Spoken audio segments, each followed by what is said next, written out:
over the course of the next hour and a half or so is, can this crisis get any worse than it is?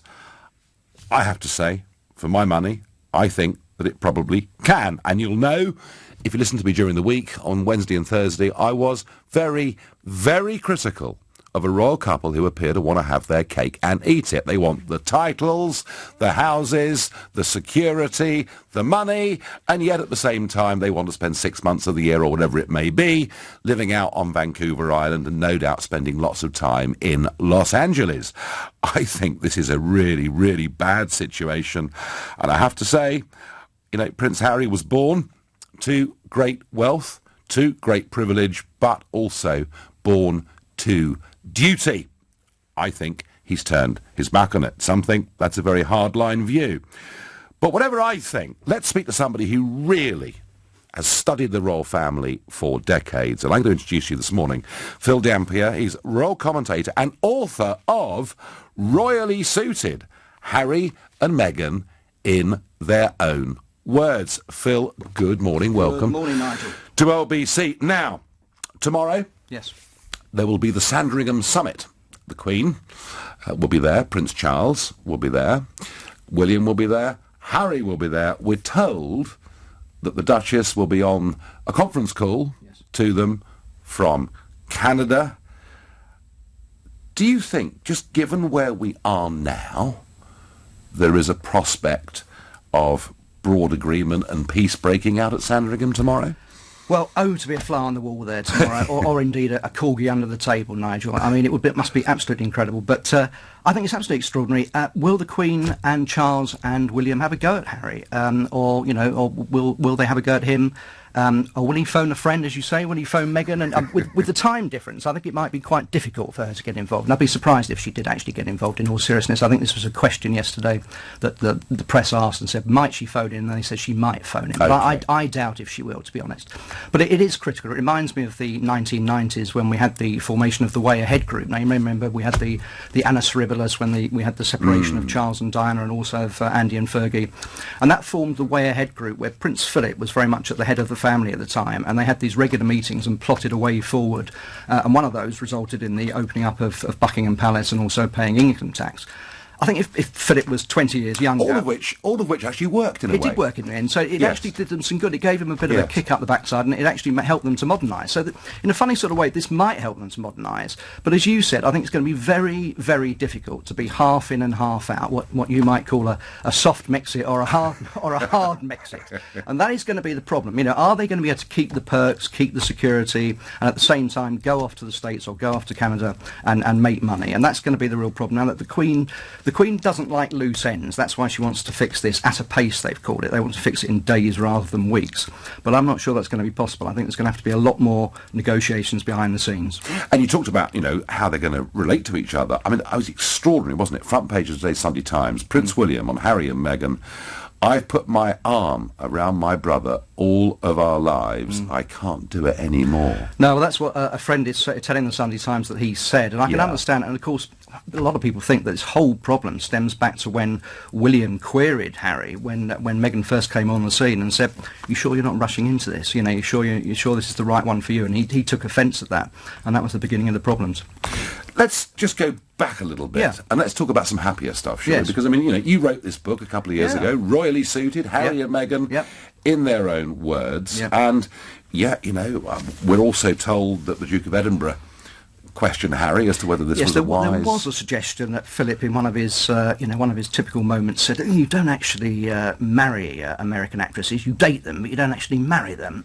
So yes, there was a suggestion that he was a little bit dubious. But I can honestly say that when she first came on the scene, she was seen as a breath of fresh air. It was an amazing wedding, wasn't it? I mean, the whole world 20 months ago. But the whole world loved that wedding. It was a beautiful day in Windsor. It looked amazing. Yeah. I also thought, I mean, you know, you've got a sharper eye on this than I have, but I felt media-wise, I mean, think of the abuse that Charles and Camilla took year after year after year. And they just didn't complain, they got on with it, and they've, I think, come out the other end of that tunnel. But I thought that their first, I remember her going to Brixton, I remember her first public engagements. I mean, they were getting the best press that any royalties ever had. Dealing with the Grenville victims, you know. Yes. But as you say, the wedding 20 months ago. I mean, it's not long, is it? And yet it's all gone south very quickly. I thought she was genuinely welcomed. I thought she was going to be seen as a breath of fresh air, and I don't recognise this allegation of racism. I honestly don't think that the press has been racist. Yes, there's been one or two comments here and there, but I don't think people have been racist. I don't think the general public has been racist. I think people thought it was going to mean that people from ethnic minorities were going to become interested in the royal family. So it was going to be a good thing. So I don't think that's the reason they've been forced out. I don't think they've been forced out by members of the royal family. I think there was a great role for them to play. The Queen wanted them to be Commonwealth ambassadors. They could have gone all over the world on Commonwealth tours to Australia and Canada and New Zealand. Jamaica. And lived a fantastic life. Lived a fantastic life. But for some reason, it doesn't suit them. And I think most people think, well, if it doesn't suit them, let them go, but we don't want to pay for it. Did Meghan realise what she was getting into? Well, I honestly thought that their marriage would work. I think that when she came on the scene, I thought, well, they're bound to have a couple of kids soon. Of course, they had little Archie. Of course, they didn't want a title for him, so they can hardly complain if they have their titles taken away now, can they? Because they didn't seem to want him to have one, despite the fact he's seventh in line to the throne. So I think she knew what she was getting into. I'm now starting to worry that perhaps all along she has seen this as some kind of opportunity. She does have a little bit of form on this.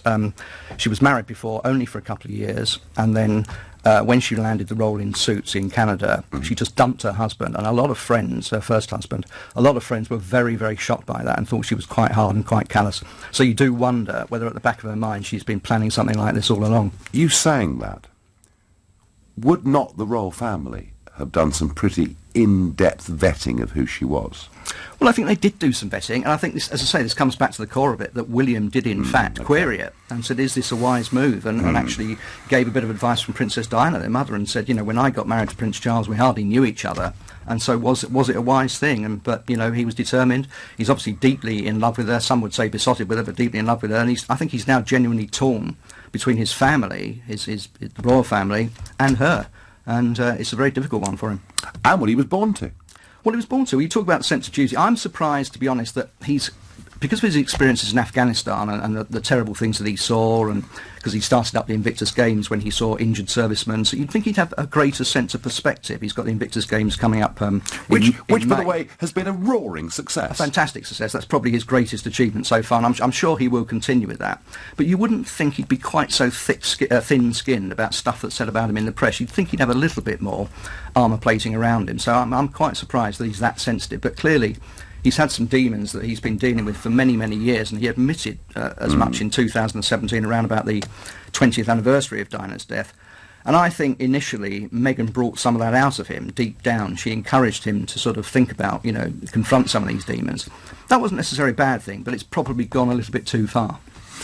Well, I wonder what happens tomorrow, and I wonder how much worse can this possibly get. And I was really very struck this morning by what Tom Bradby said. Tom Bradby, who of course knows them pretty well, did that interview with them in Africa last autumn where they, for the first time, started to express some unhappiness, began in the eyes of some to start to paint themselves ever so slightly as victims, perhaps, but thinking about whether this, you know, if there is not a very strong agreement tomorrow, and even if there is an agreement, there's technicalities about, you know, how do you be Colonel-in-Chief of a regiment, represent X number of charities if you're not here for 6 months a year? But Tom Bradby, towards the end of his article in today's Sunday Times, says, I have some idea what might be aired in a full, no-holds-barred, sit-down interview, and I don't think it would be pretty. Phil, I think the biggest risk of a lot here is that Meghan Markle, whether it's this week or next week or a couple of months, it doesn't really matter actually when it is, that she sits down with Oprah Winfrey, or the two of them sit down with Oprah Winfrey and say, we were never really welcome, the House of Windsor is a very sexist, out of date, is it that, you know, because I come from a mixed race background? I mean, that to me It all brings back memories of Diana's Panorama interview, doesn't it? And Jonathan Dimbleby's interview with Prince Charles in the 90s. And, you know, yes, it's potential dynamite, isn't it? And there's a kind of veiled threat there, isn't there? If we don't get what we want, if Meghan doesn't get what she wants, as Harry has said, you know, we're going to give this interview, we're going to accuse the royals of being racist, not welcoming me, blow the lid off it. It's very unpleasant. It's very, very sad, actually, because I really genuinely think there was a lot of goodwill towards her. And if they only got out and about in the country and met people, carried on with normal royal duties, I think, you know, they could be incredibly popular. But if he burns his bridges and, you know, let's say he goes off and he does live in Canada or America and God forbid, in a couple of years' time, you know, they actually get divorced or they separate, is he going to come scuttling back? You know, is he going to be able to come back and pick up where he was before? It's going to be very, very difficult, isn't it? I mean, you talk about the annus horribilis. And yet, it seems to me this is actually far more serious than that. I mean, this is not quite 1936, but it's a pretty... It's up there. It's up there with the sort of 33 years that I've been doing the Royals. It's up there with in the sort of top five along... I think obviously Diana's death was the biggest crisis the Royals faced. But the Queen is a pragmatist. I mean, she's a realist and she adapts when she has to. You know, remember when Diana's death, she eventually allowed the flag to be flown at half-mast. Yes, I remember all She that. came back down to London. You know, she didn't want Charles to marry Camilla Parker Bowles. She referred to her as that wicked woman. But in the end, she gave in and realised that, you know, for the future of the monarchy, they should get married, and it's worked out really well. So she would do whatever necessary, but at nearly 94, I think she might be trying to get this sorted out very quickly. And it's come on top of the Prince Andrew, Jeffrey Epstein scandal, and of course Prince Philip not being in the greatest of health at 98. So it's a hell of a lot on her shoulders, and she must be... I don't know what she's done to deserve it. I think people feel very, very sorry for her. All the polls show that they're Aren't we united in that? I think so. All the polls show that people think that, you know, whatever Harry and Meghan's gripes and whether they've got any genuine problems and any genuine claims, that I think, you know, most people think that they could have done this in a much better way. I couldn't agree more. I'm discussing the royal crisis. I'm asking, can it get any worse than it currently is? I fear that it really could. I'm joined this morning by Phil Dampier, royal commentator, author of Royally Suited, Harry and Meghan in their own words.